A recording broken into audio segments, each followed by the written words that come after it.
Comme à chaque année, on rencontre le député de Matane-Matapédia, Pascal Bérubé, pour faire le bilan de la session parlementaire, qui est une période durant laquelle le Parlement se réunit pour délibérer sur divers sujets.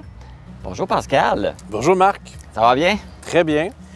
Donc, avant de commencer, pour bien comprendre ton travail, en quoi ça consiste pour toi, là, la session parlementaire? Je suis député à l'Assemblée nationale du Québec. Donc, ça se passe à Québec sur les juridictions de l'État québécois. L'éducation, la santé, la culture, la voirie, ces enjeux-là qui sont près des gens.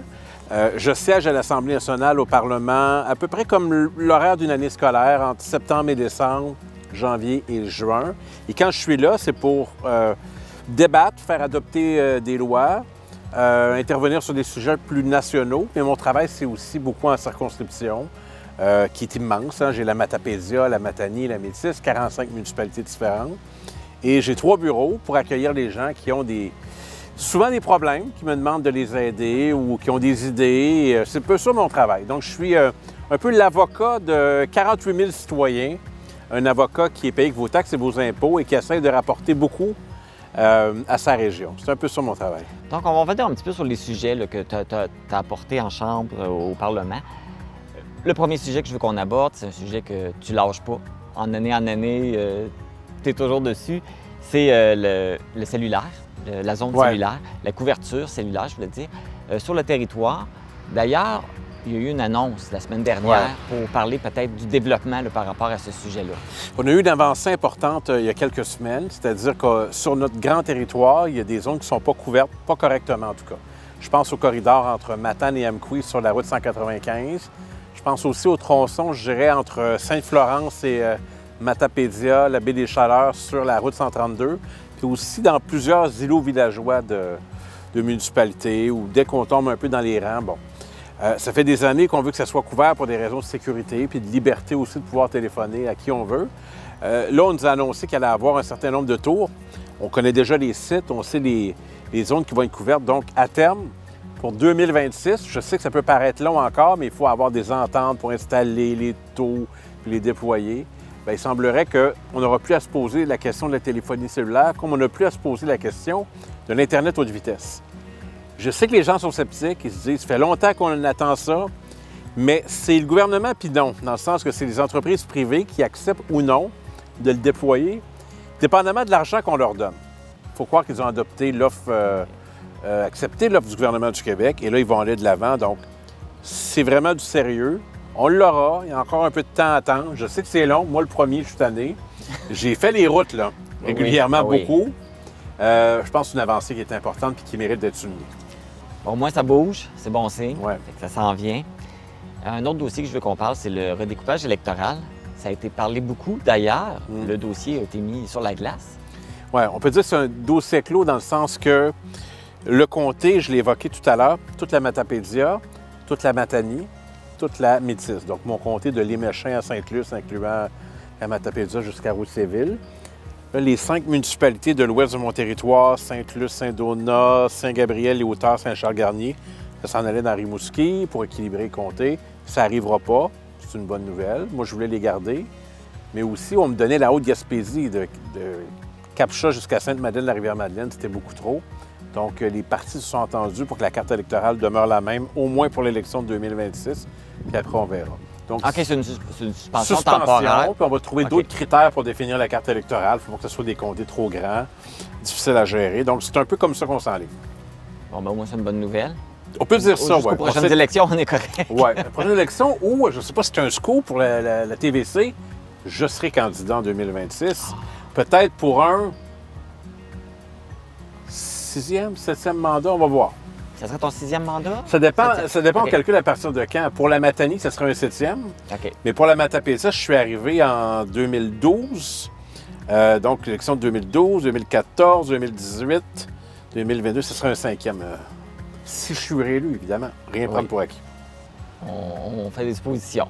Mais ça, c'est officiel que tu te représentes aux prochaines élections. Ah ben oui, puis le Parti québécois va bien, premier dans les sondages, dans toute la région. C'est très positif. Et s'il y avait une élection aujourd'hui, on formerait le nouveau gouvernement à suivre. À suivre. Si ça continue à bien aller, en tout cas. On y travaille. Vous êtes sur une belle pente montante en ce moment. Oui. Maintenant, je voudrais qu'on parle d'agriculture parce qu'on le sait que les agriculteurs de la région se sont mobilisés. Il y a eu beaucoup de demandes d'aide du gouvernement. On le sait qu'ils ont un rôle important. Là. Si on peut se nourrir, c'est grâce à eux. Ça, c'est quelque chose qui a été apporté beaucoup, qui a été discuté beaucoup. Notre territoire, c'est un territoire forestier puis c'est un territoire agricole. La base de nos communautés rurales, nos villages, c'est l'agriculture. Il y a eu un grand mouvement de mobilisation qui, d'ailleurs, a commencé au Bas-Saint-Laurent. La grande manifestation, la première d'une longue série, c'est à Rimouski. J'étais là, il y avait plusieurs agriculteurs, agricultrices de la Matapédia qui réclament essentiellement une plus grande attention du gouvernement du Québec, de meilleurs revenus, un meilleur support dans ce qui vit, les relations avec la financière agricole, le coût des intrants. Tout ça joue sur leur revenu et sur leur morale et leur motivation à continuer. Et ça joue aussi sur la relève agricole. Si le modèle est négatif présentement, ça ne donnera pas envie à la relève de reprendre la ferme des parents ou de s'investir en agriculture. Il n'y a rien de réglé, mais je pense que la pression qu'on a mise a fait réaliser au gouvernement de la CAQ que l'agriculture, ce n'est pas un domaine comme les autres. C'est à la base de nos communautés rurales. Et j'ai contribué beaucoup parce que je suis porte-parole de l'opposition en matière d'agriculture. J'en ai beaucoup parlé. J'ai beaucoup passé de temps avec les agriculteurs, que ce soit dans le comté ou à l'extérieur. J'ai beaucoup écouté ce qu'ils me disent, puis je reprends leur discours pour faire avancer les enjeux. Et plus on en parle, plus ça devient un enjeu d'actualité. Puis plus le gouvernement du Québec se dit, bien voyons, s'il en parle, ça doit être un enjeu important. Fait que même dans l'opposition, on contribue à rendre les enjeux encore plus d'actualité, ceux qui comptent. Puis l'agriculture est certainement un secteur qui mérite davantage d'attention. Là, ce que je comprends, il n'y a pas grand-chose, il n'y a pas beaucoup de choses qui ont bougé, mais c'est là. Au moins, le drapeau il est levé. Si vous rencontrez des agriculteurs et ils vous disent « ça va mieux en agriculture », c'est une bonne indication, mais je ne sens pas qu'ils disent ça. Je pense qu'ils sentent que ça commence à bouger au gouvernement du Québec. Encore là, on n'a pas tous les leviers. Le gouvernement fédéral contrôle une bonne partie des leviers. Puis il y a la conjoncture mondiale, puis il y a toutes sortes d'éléments qui conditionnent ce qui se passe en agriculture au Québec, y compris des conflits internationaux parfois. Donc, c'est pas simple l'agriculture, mais il faut que ça dure comme le chantier Corbeau. Connaissez cette chanson-là? Le chantier Corbeau? Cette chanson qui s'appelle L'agriculture du groupe Corbeau. J'en cite un extrait. OK. L'agriculture, faut que ça dure. Ah. Ben oui, tout à fait. Alors, il y a toute une chanson qui vient avec ça, mais il y a notamment ces paroles-là. Ce qui est important. Il faut que ça dure. Oui, parce qu'on ne mangera plus. Mais si c'est un besoin vital. si vous écoutez la chanson complète, ça parle aussi d'autres choses que je n'évoquerai pas. Ça pourrait être une belle surprise pour tout le monde. On va aller écouter ça. L'agriculture de Corbeau, chantée par Pierre Harel. Une autre problématique qu'on a croisée aussi, c'est la crise du logement. Et on lit beaucoup ici dans les médias que pour la CAQ, il n'y en a pas de crise, mais c'est pas vrai. Bien, on en a une partout au Québec, y compris dans la Matapédia, oui, y compris à Amqui. C'est-à-dire que le nombre d'appartements à louer, adaptés aux réalités, salubres, les maisons accessibles pour l'achat, l'accès à la propriété, c'est pas suffisant avec le nombre de personnes qu'on a. Dans la Matapédia, ça existe aussi. Il y a des gens qui restent sur le carreau le 1er juillet. Il y a des gens qui font de l'itinérance, qui passent d'un endroit à l'autre, qui dorment sur un divan dans un sous-sol, qui s'organisent, qui n'ont pas les moyens de payer un appartement. Donc, ça fait partie des réalités. Pas plus tard que cette semaine, j'ai parlé avec des promoteurs d'une OSBL qui font des logements pour personnes autonomes, mais avec des handicaps. Ça s'appelle Anne Logement. Ils vont être à Montjoly. Ils sont à Matane maintenant, mais ils ne sont pas à Amqui. Alors, j'aurais dû en parler à la mairesse ce matin. Ils me disent, si on a un terrain disponible, on pourrait faire 10, 20, 30, 40 unités pour des personnes qui veulent payer moins cher, qui sont autonomes et qui ont un handicap, physique ou mental. Alors, c'est une organisation qui ne fonctionne pas avec des subventions de l'État. Ils ont toutes sortes de bailleurs de fonds. Voilà un beau projet qui libérait d'autres appartements et qui serait là pour une clientèle qui en a bien besoin. Je pense à ce projet-là, mais je pense aussi à des voies plus innovatrices, des maisons bigénérationnelles, par exemple, des mini-maisons. Se poser la question sur l'offre de Airbnb, sujet tabou s'il en est un, parce que ceux qui louent sont bien contents d'avoir le revenu, mais est-ce qu'on ne devrait pas resserrer davantage pour que ces appartements servent d'abord de façon permanente les gens?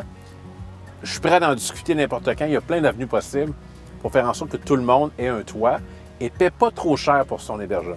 Parce que d'ailleurs, le Parti québécois va pas proposer des solutions. Toute une série de mesures. Mégane Perry-Melançon, la porte-parole nationale du Parti québécois, qui sera candidate dans Gaspé à la prochaine élection, est arrivée avec un plan complet. Elle a fait le tour du Québec, elle a rencontré les intervenants. Et c'est la dignité même d'avoir un toit, un endroit décent où habiter.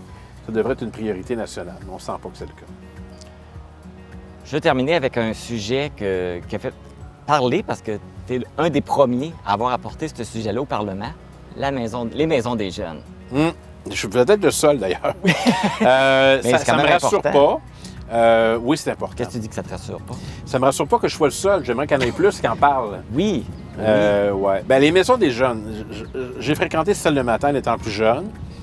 J'ai rencontré des représentantes, d'ailleurs à Matane, il y a quelques mois, des représentantes d'un peu partout, y compris de la Matapédia. Et puis je soupçonne que vous voulez aller vers cette activité qu'on a organisée à Sébec récemment, où on m'a invité à écouter, je dirais, le message des maisons des jeunes, à la fois par les intervenantes, par les jeunes. C'était très émouvant, très touchant. Et c'est une réalité qui est méconnue, celle des maisons des jeunes, des intervenantes sous-payées, des endroits qu'on prend pour acquis.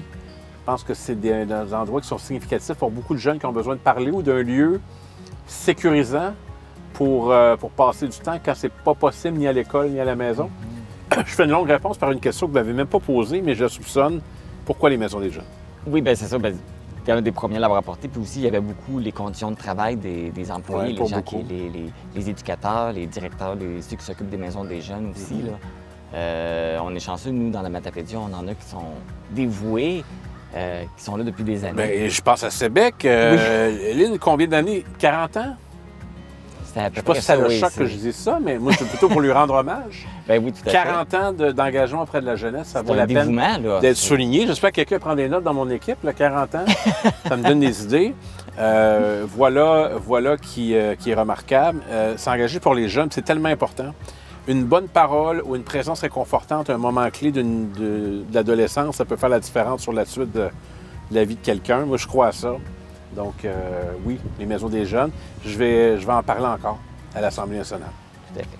Il y aurait plein d'autres sujets qu'on pourrait amener parce qu'il y a plein de sujets qui pourraient être abordés, mais on a fait le tour principalement des sujets que je voulais aborder. C'est sûr qu'il y a d'autres annonces qui ont lieu. On a annoncé, je vais en nommer quelques-unes rapidement. Annonce d'infrastructures sportives à Saint-Vianney, à Saint-Noël, des jeux d'eau à Sébec quand il fait le chaud comme aujourd'hui.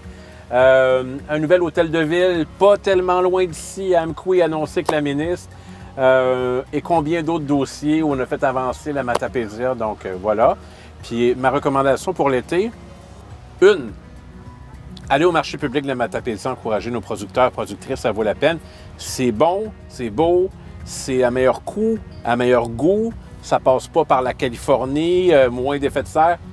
Tout le monde y gagne, notre économie surtout. C'est du nationalisme, ça aussi encourager les nôtres. Tout à fait, c'est meilleur. Ça goûte, voilà. Ça goûte bon quand ça le sort jeudi, des agriculteurs. Jeudi, fin d'après-midi, heure du souper, c'est là que ça se passe, près du camping d'Amqui.